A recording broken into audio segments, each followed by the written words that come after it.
Joining me now, author and columnist Mark Steyn. So, Mark, any reaction to Waters' words? Yeah, you're right.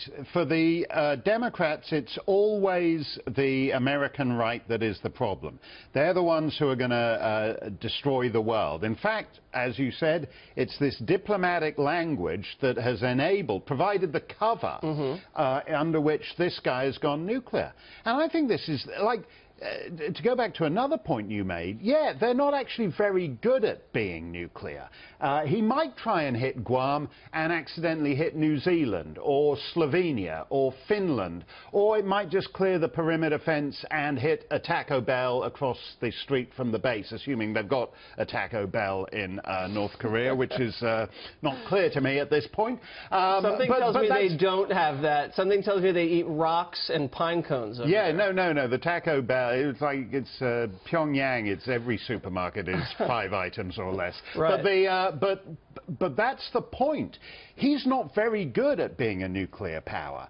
And if you look at the way the left were in the 80s, there were just 5 relatively sane countries that had nuclear weapons.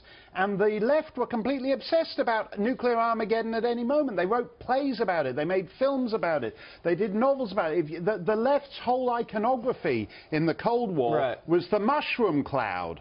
And it was President Reagan who was going to create this mushroom cloud. I remember he called the Soviet Union the evil empire, and he put the missiles in Western Europe. And this cowboy was supposed to blow up the world. What happened? Russia collapsed. Absolutely, but you're right. They had a parody of the Gone with the Wind poster with Reagan and Thatcher as Rhett Butler and Scarlett O'Hara, with Reagan carrying Mrs. Thatcher in his arms, and the tag, she promised to go to the end of the earth for him, and he promised to arrange it. That's how the left... Now, that was when Thatcher and Reagan had nukes. We were all going to die. Right. Now it's just Kim Jong-un and the Ayatollahs.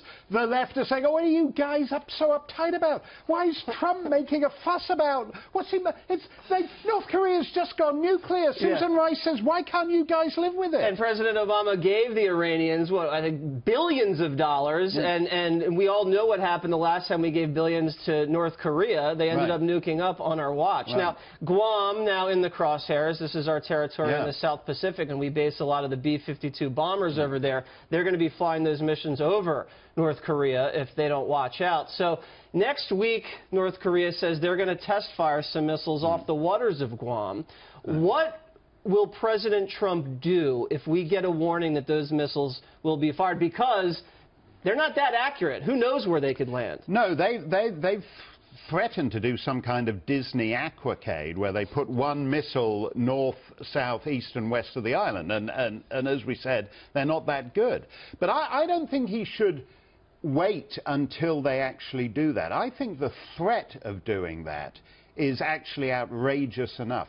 We talk about... So you're talking preemptive strike, potentially? No, I think he should, but I think he should take serious measures to cut North Korea off from the world. North Korea has 1 foot in the real world and 1 foot in nutso land. I mean, it has diplomatic relations with real countries like Thailand and places like that, and I don't think it should have. I think actually North Korea should actually be living in a bubble of its own and cut off from the respectable world. Yeah, they are pretty cut off already, and they're going to be entirely cut off. They're going to have both feet in their own little hermit kingdom if they keep on acting inappropriately. Mark, thank you very much. I really appreciate it. Yeah, pleasure, Jesse.